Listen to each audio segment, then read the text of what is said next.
shocking defeat for Carney in another vote, why Liberals refused to recover millions for Canadians. The evening sky over Ottawa glowed red as the results rolled in. Mark Carney's Liberal government had been decisively outvoted in the House of Commons. But this wasn't just a routine loss. This was a major symbolic and practical defeat. The motion in question wasn't driven solely by partisan politics. Instead, it was a united call for accountability. Led by Conservative MP Michael Barrett, the cross-party initiative included the NDP and Bloc Québécois. Their demand? That the government take real action to recover $64 million linked to the ArriveCAN debacle, a pandemic-era app project that turned into a poster child for mismanagement. While Barrett's motion called for a lifetime ban on GC strategies and the individuals behind it, Carney's Liberals offered only a symbolic 7-year suspension. The difference was stark, and Canadians noticed. The ArriveCAN controversy was more than just another procurement error.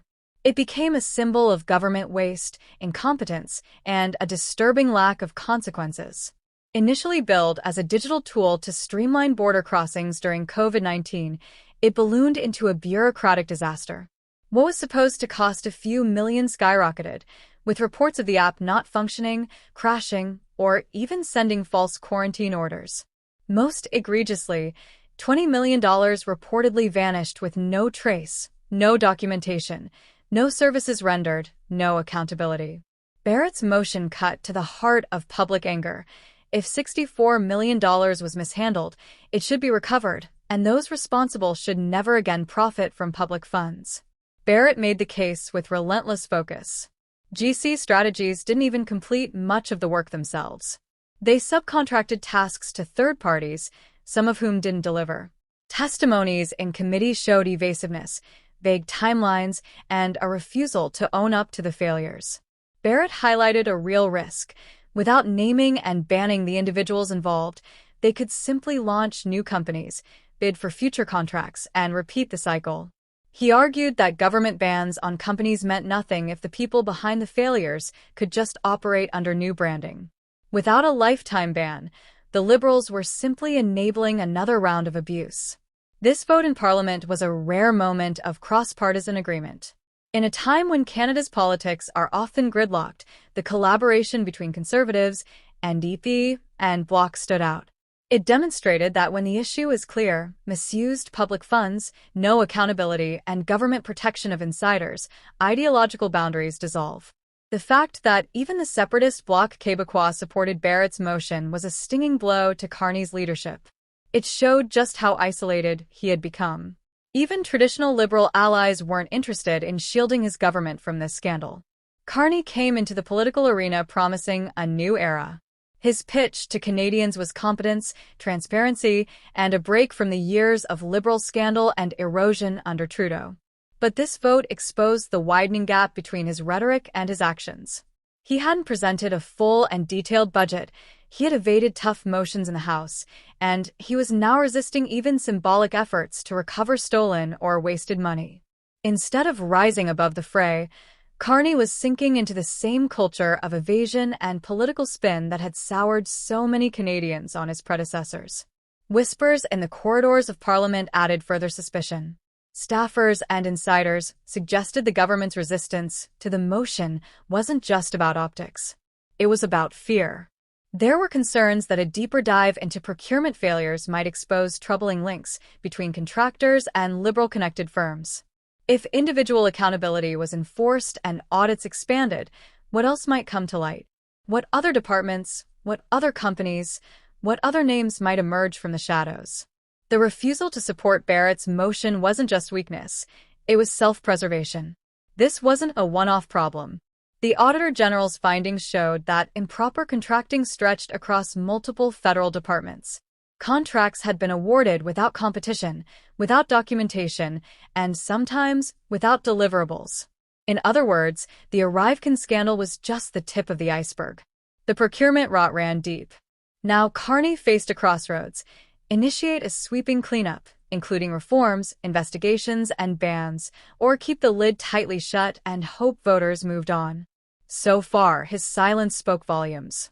While the scandal reached a boiling point, another controversy was unfolding.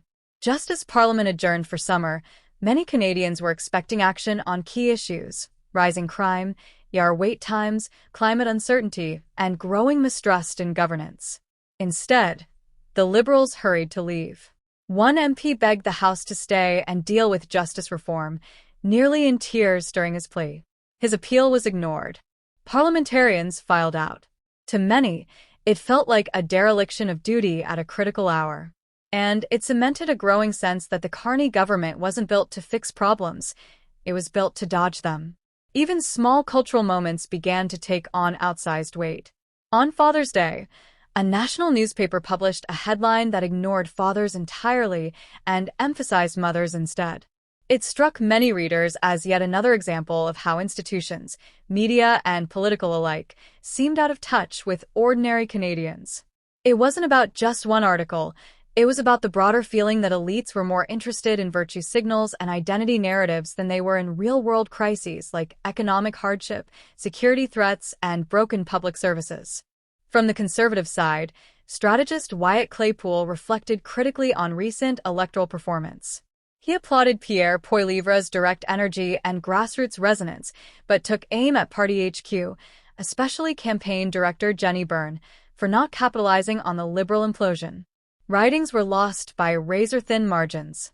In Claypool's view, with better messaging and bolder outreach, the Conservatives could have delivered a knockout blow. He warned the party, "You can't just coast on Liberal failures. You must offer a sharper, clearer alternative vision, or the opportunity will pass." Mark Carney's core political asset was always supposed to be his reputation, his record, his poise, his global experience. But in moments like this, reputation proves fragile. He had the chance to stand up, take action, and prove he wasn't part of the old Liberal machine.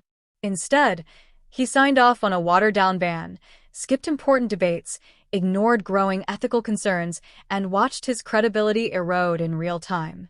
For a leader who claimed to represent reform, he now looked like a familiar face in a tired story.